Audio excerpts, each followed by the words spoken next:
सात संगत जी, प्यार से कहना धन निरंकार जी। यही भाव कि इस संसार में जो ये मनुष्य आया है वो अपने आप को मानवीय गुणों से भरपूर रखे, क्योंकि जीने की ये कला तभी संभव है, तभी एक सफल जीवन है जब ये ब्रह्म ज्ञान रूपी दात प्राप्त करने के बाद ये भक्ति भरा जीवन हमारा पल पल हो जाता है। और सेवा सिमरन सत्संग के सहारे जब हम ये कोशिश में लगते हैं कि हर पल एक मनुष्य के शरीर में आए हैं तो ये भाव भी, ये गुण भी सब मानवीय हो जाएं, तो कैसे ये ह्यूमन वैल्यूज़ हमको सिर्फ कुछ पलों का सहारा ही नहीं, पर अगर हमारे चरित्र में जितनी ढलती रहें उतना ही ये जीवन खूबसूरत होता जाता है। हम इस संसार के लिए वरदान बन जाते हैं। एक महक जो होती है, वैसे ही जैसे एक शायर ने भी कहा है कि जियो तो फूलों की तरह और बिखरो तो उसकी महक की तरह। तो कैसे एक खुशबू की हमने तरह रहना भी है, जहाँ फूल में कांटे होते हैं, फूल की अपनी सुंदरता भी होती है, खुशबू भी होती है, उसकी पंखुड़ियाँ चाहे कितनी भी सॉफ्ट हों, कोमल हो, पर वो कोई भी उस अगर बगीचे में हो और एक फूल खुद भी सिर्फ ये नहीं कहता कि मेरे कांटे हैं तो मैं अच्छा नहीं हूँ, या फिर वो माली जिसने वो फूल उगाए हैं वो उस फूल से थोड़ा कम प्यार करता है जिसमें ज़्यादा कांटे होते हैं, नहीं। तो जब हम एक फूल में कांटे और उसकी कोमल पंखुड़ियाँ भी देख रहे हैं, तो उस तरह एक जीवन है हमारा भी जो होना चाहिए कि किस तरह हर एक के ये अगर कोई चुभन देने वाली बात है, कोई कांटों की तरह है, तो भी वो एक्सेप्टेंस वाली बात कि हर एक को अपनाना है। सबका आकार अलग होता है, सबके काम अलग होते हैं, फिर भी वो एक हर एक के साथ सहयोग करते हुए, हर एक के साथ वो कंधे से कंधे वाली बात, वो एकत्व वाली बात, ये यूनिटी इन डाइवर्सिटी, ये हर एक का वननेस वाला भाव। तो कैसे हमने संसार में जहाँ इस तरह रहना है कि हर कोई अपना है और हर एक में अपना येपन जो देख सकते हैं वो एक परमात्मा को जानने के बाद ही हो संभव है, वरना तो कोई ना कोई फ़र्क हमें ज़रूर ऐसा दिख जाएगा जो हमको उसके जैसा नहीं मानने को दिल राज़ी होगा। पर जब ये एक की पहचान हो जाती है कि एक परमात्मा ये कण कण में है, ये वो ऐसा है जो हर एक में बराबर है, हर एक के अंदर उतना ही है जितना हम में है, तो फिर ये जीवन बहुत ही सुंदर, बहुत ही आसान भी हो जाता है। चाहे वो दीपक का एग्जाम्पल लें कि वो आकार दीपक का अलग अलग हो सकता है, पर वो जो उसके अंदर लौ होती है, ये रोशनी होती है, ये एक आग जब उसके अंदर लगाते हैं तो वो कॉमन आग होती है, उस आग में फ़र्क नहीं होता। चाहे कोई लाल रंग का दीपक हो, चाहे हरा हो, चाहे कैसे भी पेंट किया हो, तो उसका दीपक का काम भी रोशनी फैलाना है और उस दीप में जो ये आग है वो भी एक है। तो वो परमात्मा ही हर एक में है, चाहे हम कितने भी भिन्न दिखते हों, किसी भी कल्चर के हों, कहीं रहते हों, तो हमें जहाँ ये भाव रखने हैं संसार एक हमारा है, हम इस संसार के हैं, ये सेवा भाव भी मन में रहे कि जितना हम संसार को दे सकें उतना हमने एक अपनी अच्छाई अब समर्पित भाव से देते चले रहना है। जितना इस निरंकार के एहसास में सुमिरन कर पाएँ अधिक से अधिक वो भी करना है। और ये संत मति वाले जो सत्संग में जो भी एक एक शब्द हमें सुनने को मिलता है, ये बहुत ही परोपकारी वचन होते हैं जो हमारा सुधार करने के लिए हैं। हम जितना उन वचनों पे चल पाएँ उतने ही ज़्यादा हम एक अपने दिल को और अच्छा कर पाते हैं। ये हृदय, ये मन, इसकी अवस्था हमारी और एक श्रृंगार ले लेती है जब ये अच्छे गुणों को अपना लेता है। तो कैसे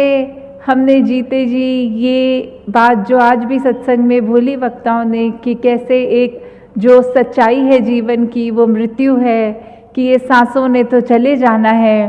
तो जीते जी जो इसका हम एक इसमें से फुल पोटेंशियल की बात की, सबसे ज़्यादा हम अपनी ज़िंदगी को जीते हुए जो इसका पूरा भरपूर एक सदुपयोग करें, तो वो भी तभी संभव है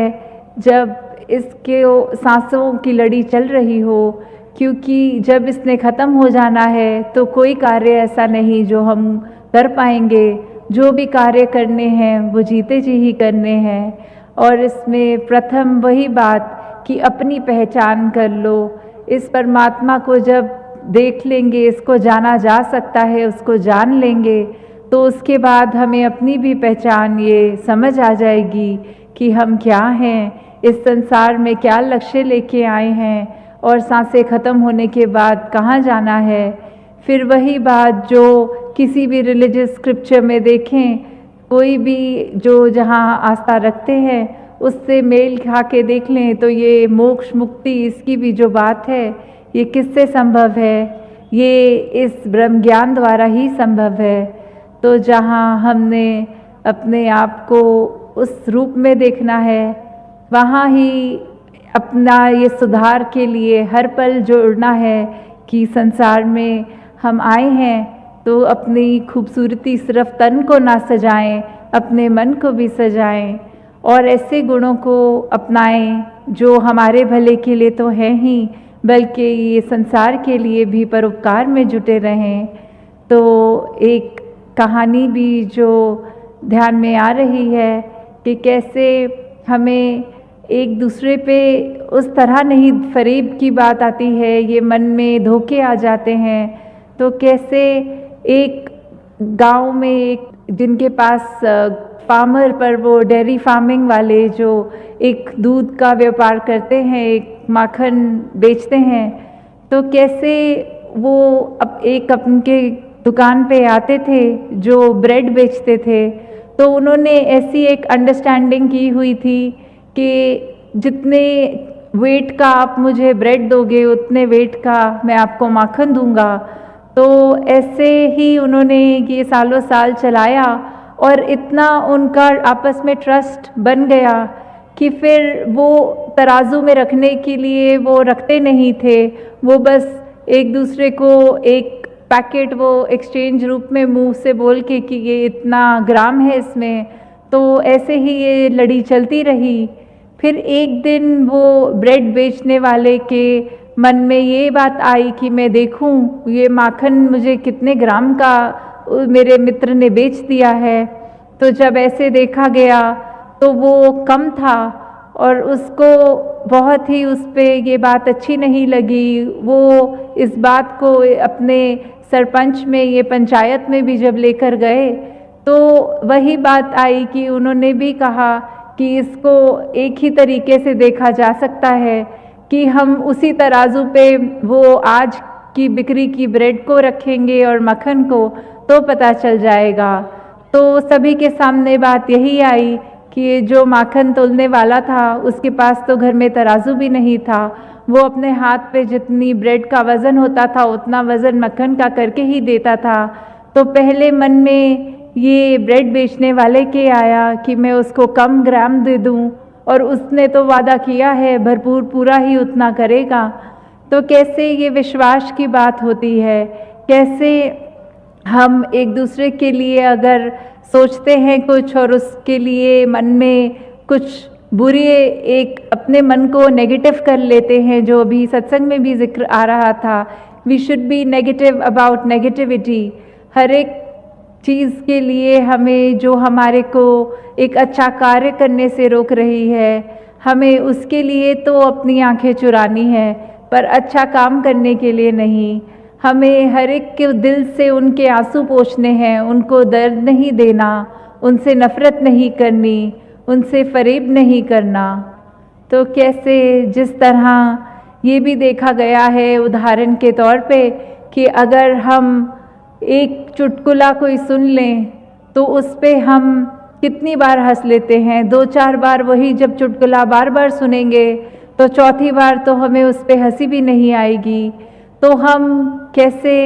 अपने दुखों को, वो एक ही दुख पकड़ के जो इस परमात्मा ने इतने और सुख दिए हैं उनको तो नज़रअंदाज कर देते हैं, और एक अगर कोई चीज़ हमारे अनुसार नहीं है जीवन में, उसको दुख समझ के उस एक दुख को पकड़ के उसके ऊपर बार बार रो लेते हैं। तो कैसे जिस तरह वो अवस्था की बात आ जाती है, ये जो परमात्मा ने दिया ये सब जीवन के लिए, सुधार के लिए दिया,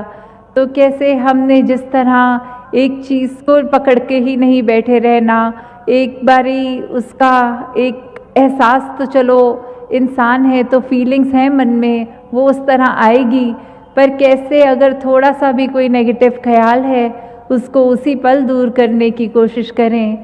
तो दासी और समय आपका ना लेते हुए इन्हीं शब्दों से आपसे आज्ञा चाहेगी कि जिस तरह एक ये हमारा जीवन सुंदर हो गया है, कैसे हम अपने एक प्रभाव उस तरह जिस दूसरे का लेते हैं उसको कोशिश करते हैं कि जजमेंटल ना हो उसके लिए, पर अगर कुछ भी उसको मिलके एहसास आता है, वो एहसास हमारा पूरा दिन, हमारा बहुत बार ऐसा होता है कि उस चीज़ पे डिपेंड कर जाता है कि अगर सुबह उठते ही लगता है कोई अच्छी चीज़ हो गई है तो बहुत ही खुशहाल दिल होकर पूरा दिन अच्छा हम बिताने की कोशिश करते हैं, और अगर कुछ ऐसी चीज़ जो उसने उस दिन में करवाहट भर दी तो हमारा वो मूड भी बिगड़ जाता है, एक उदासी सी मन में आती है। तो कैसे हम क्या वो कर रहे हैं, हम किस तरह का दूसरों के प्रति उनके लिए क्या प्रभाव छोड़ रहे हैं कि अगर किसी का कुछ किया हम पे ये प्रभाव देता है, तो अपनी इस विवेक बुद्धि, इस चेतनता से हम ये सोचें कि अगर किसी के दुख देने से दुख होता है तो वो हमें पता है, फिर हम ऐसा कोई कर्म ना करें कि जानबूझ के हम दूसरों की ज़िंदगी में ये दुख दें। तो दासी इसी अरदास से कि हर कोई अपने मन में ये मानवता का भला लेते हुए हर कर्म को, हर सोच को, अपने व्यवहार को उस तरह एक ढाल ले कि अपना ही, जहाँ सिर्फ सोच में ना हो अपना फ़ायदा, सिर्फ अपना बेनिफिट ही नहीं, एक लार्जर गुड की बात, कि एक हम हर एक के लिए जहाँ परोपकार की बात हो ऐसे ही कर्म करते चले जाएं। तो दातार सभी पे कृपा करे कि एक भक्ति भरा जीवन सब बिताएं और अधिक से अधिक ये मानवीय गुणों को अपनाकर अपने जीवन को एक सही रास्ते पे, एक उस मार्ग पे डालें जो संतों ने हमेशा से कहा है, समझाया है कि ये मार्ग ही है जो उस पे रहने से लोक सुखी और परलोक सुहेला होता है। जिस मार्ग पे चलने से सिर्फ हम अपना ही मुख उजला नहीं करते, औरों का भी हो जाता है। जिस मार्ग पे रहने से हम हर एक के जीवन में आराम दे सकते हैं, खुशी दे सकते हैं, अपने जीवन में उसी मार्ग को अपनाएं। साथ संगत जी, प्यार से कहना, धान नंकार जी।